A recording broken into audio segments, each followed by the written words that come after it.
David Diabov, bonjour. Vous êtes président du Parti républicain, c'est un titre ronflant, mais franchement, le Parti républicain, c'est un parti de plus qui ne sert à rien.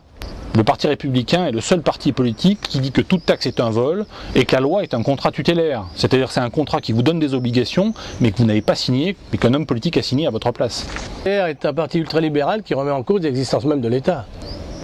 Si vous voulez, mais l'État n'est pas une vache sacrée. Pourquoi l'État est-il aujourd'hui si populaire? Parce qu'il inonde les citoyens de prestations sociales. Le problème, c'est que ces prestations sociales posent trois types de problèmes.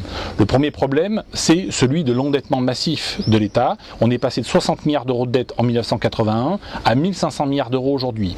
Le deuxième problème, c'est que l'État se finance aussi par des prélèvements obligatoires. Les prélèvements obligatoires aujourd'hui sur la consommation représentent les 2/3 de la consommation. Sur 1100 milliards de consommation des ménages, 800 milliards d'euros, ce sont des prélèvements obligatoires.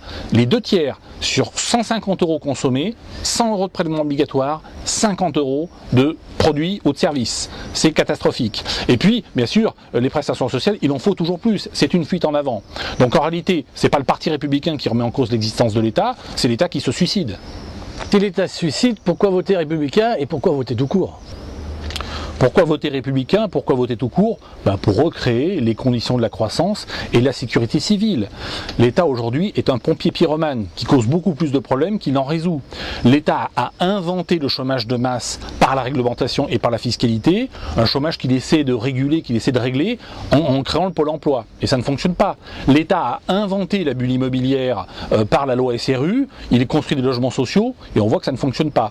L'État a inventé l'agression aux personnes, puisque les particuliers d'aujourd'hui ne peuvent plus se défendre, et bien évidemment, les agressions aux personnes ont été multipliées par 40 en 40 ans. Donc l'État n'a pas le cancer, l'État est un cancer pour la société. Et fonder des thèses ultralibérales qui n'ont aucune chance de rencontrer l'adhésion des Français. Ça, vous n'en savez rien.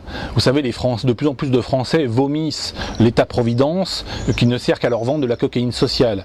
Vous savez, la première réaction d'un drogué en manque, c'est de réclamer toujours plus de drogue, jusqu'au jour où il réalise qu'il n'aurait jamais dû rentrer dans ce processus. Bon, les Français sont un petit peu dans cet état d'esprit aujourd'hui, et je pense qu'avant longtemps, ils vont rejeter les politiciens qui ont vendu le social et l'État comme étant un élixir de bonheur. Votre objectif est donc l'élection présidentielle. L'objectif stratégique du Parti républicain est qu'un républicain soit nommé Premier ministre. Le président de la République est l'arbitre des institutions, mais le Premier ministre est le véritable chef du gouvernement. Attendez, pour être Premier ministre, il faut la majorité à l'Assemblée nationale. Tant que la faillite financière des États n'est pas une réalité concrète pour les Français, vous avez raison, c'est irréaliste. Mais la faillite en cascade de tous les États de la planète approche à grands pas. Et là, les choses peuvent changer. Et vous voulez nous faire croire que vous avez les moyens d'empêcher la faillite de l'État? Dieu lui-même ne peut empêcher la faillite des États. Ce que devra faire le prochain Premier ministre, c'est restaurer la prospérité et la sécurité publique. Dans les années 50-60, le chômage ainsi que l'insécurité étaient 40 fois inférieurs à ce qu'ils sont aujourd'hui. Donc c'est possible. Simplement, ce qu'il manque aujourd'hui, c'est d'une volonté politique. Vous prétendez que l'économie va être dévastée par la banqueroute de l'État? C'est tout ce que vous avez à proposer aux Français? La faillite financière des États va remettre les compteurs à zéro. Si demain il vous faut 1000 euros ou 1000 $ pour acheter une baguette de pain, il est évident que votre compte assurance vie ou votre compte en euros ne vaudra plus rien. Donc ce que je recommande aux Français, c'est d'acheter de l'or ou de l'argent métal de manière à préserver leur épargne. En 1942, avec 5000 francs, c'était l'équivalent d'une pièce de 20 francs hors Napoléon, vous pouviez acheter une maison ou un appartement. Eh bien, nous allons, au plus fort de la crise financière, retrouver cette situation.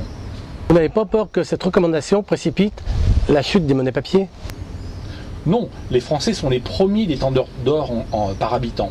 Donc le jour où les monnaies papier, comme l'euro, le dollar ou le yen, seront revenus à la valeur des papiers, les Français seront les plus riches du monde. Marine Le Pen prétend que la population française est progressivement remplacée par une population non européenne.